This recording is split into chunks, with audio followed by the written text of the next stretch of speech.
आज भगवान भी जब ब्रजवासियों को लेकर गए तो ब्रजवासियों की एक एक चीज की फिक्र किसको है? भगवान श्री हरि नारायण को। अब आज ब्रजवासियों ने मानो भगवान को पकड़ा नहीं, भगवान ने ब्रजवासियों को पकड़ा, तब तो ले गए गोवर्धन। किसके कहने पर चल रहे हैं ब्रजवासी? भगवान के कहने पर। और आज हमारे ठाकुर जी इतने दयालु हैं कि बेचारों भगवान को उन ब्रजवासियों की ठंडी तक पे दया आ गई। यहां पर लिखा भगवान कैसे कि रक्षापेक्षा पेक्षयते कि शक्रदेव प्रपन्नाय तवास्मीति च याचते अभयं सर्वभूतेभ्यो ददाम्ये तद व्रतम मम। भगवान कह रहे हैं जो जीव मेरी शरण में आ जाता है उसकी रक्षा करना ये मेरा पहला काम हो जाता है। जो लोग हमसे पूछते हैं महाराज फोन करके कि महाराज हम लोग बद्री विशाल आ रहे हैं, क्या वहां पर अब किसी ने बता दिया होगा वहां ऑक्सीजन लेवल कम है? भाई लोगों के तो मुंह है, भैया ऑक्सीजन देने वाले कौन है? भगवान ही है। बताओ ऑक्सीजन कम होनी होगी तो घर में हो जाती है कि नहीं? डॉक्टर कह देता वेंटिलेटर लगाओ, ऑक्सीजन लगाओ, इनका ऑक्सीजन घट गया। और जहां से ऑक्सीजन सप्लाई है पूरे ब्रह्मांड में, उन्हीं बद्री विशाल की नगरी में जाओगे और घबरा रहे हो, अरे महाराज ऑक्सीजन तो नहीं कम होगा। अरे कुछ कम नहीं होगा, भगवान की शरण में चलें, क्योंकि जो भगवान के शरण में रहता है, भगवान क्या कह रहे हैं? शक्रदेव प्रपन्नाय तवास्मीति च याचते। बोले जो शरण में आता है मैं उसकी सब प्रकार से रक्षा करता हूं। अब सारे ब्रजवासी भीग रहे थे तो भगवान ने क्या किया? इत्युक्तेन हस्तेन कृत्वा गोवर्धनांचलम दधार लीलया कृष्णश्छत्राकमिव बालका। भगवान नंदनंदन ने 7 कोस के गिरिराज को 7 वर्ष के कन्हैया ने अपने बाएं हाथ की कनिष्ठिका पर धारण कर लिया। और आज भगवान गिरिराज धरण के नाम से भगवान का पूजन हुआ। बोलिए गिरिराज धरण की।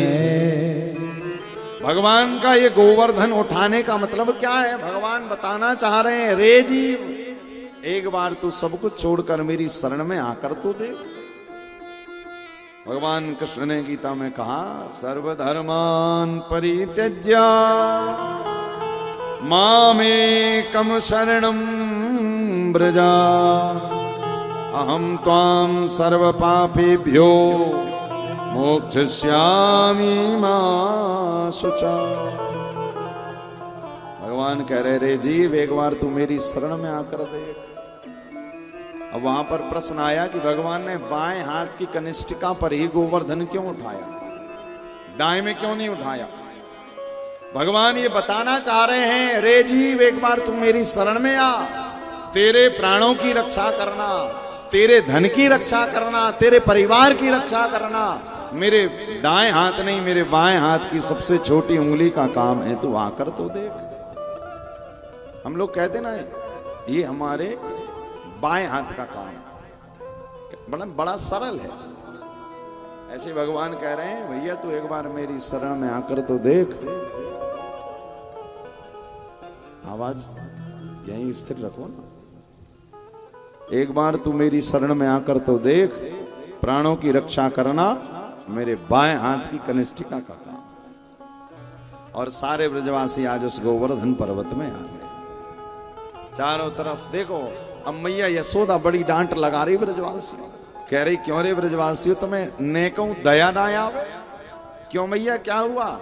बोले मेरा इतना सा लाला, नेक सो लाला यानी छोटा सा लाला, और 7 कोस के गिरिराज को अपनी इकन्नी उंगली पर धारण करके रखा। रे कछुया की मदद करो, इतने हट्टे कट्टे हो, खाते पीते हो। कहीं ठीक है। अब सबने अपने अपने मोटे मोटे डंडा निकाले और गोवर्धन पर्वत के चारों तरफ लगा लिए। और क्या कह रहे हैं? विचार करो, जो उंगली पर गोवर्धन धारण किया है वो तो नहीं कह रहा मैंने धारण किया है। ब्रजवासियों को जरा अभिमान आए, क्या कह रहे? बोले लाला अब तुझे अपनी उंगली हटानी है तो हटा ले, हमारे देख डंडा लगे। भगवान ने कही पक्का हटाऊं? बोले हाँ हटा ले, तेरी उंगली की जरूरत ही नहीं। ठाकुर जी ने कहा बेचारे यदि मैंने जरा हटा भी ली तो अभी सब दब जाएंगे। भगवान ने कहा किंतु चलो इनको बता दो। तो भगवान ने उंगली हटाई नहीं, उंगली हटाने की एक्टिंग मात्र की। और जैसे ही भगवान ने उंगली हटाने की एक्टिंग की, इतने में ही ब्रजवासियों के डंडे चटपट करके टूटने लगे। ब्रजवासी फिर से चिल्लाए लाला बचाए लो भैया, आज हमें पतो चल गई कमाल हमारे इन मेहनत के डंडों में ना है, कमाल तो तुम्हारी कृपा की उंगली में है। भैया यदि कृपा की उंगली नहीं लगी होती तो मेहनत के डंडे टूट जाते।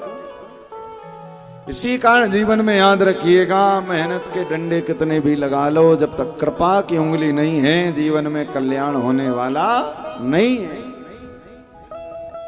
कहने का अभिप्राय है कि जो जीव, जो संसारी कर्म करते हुए भजन भी करता है, भगवान उससे बहुत प्रसन्न रहते हैं। अब ऐसा भी नहीं है कि तुम कर्म छोड़ कर केवल बस हाथ में माला लेकर और श्री राम जय जय राम, तुम्हारी जो ड्यूटी है, तुम्हारी ड्यूटी काम करने की है तो तुम पूरा 7-8 घंटा काम करो, और 7-8 घंटे काम करने के बाद में फिर जो टाइम बचता है वो टाइम भगवान को दो।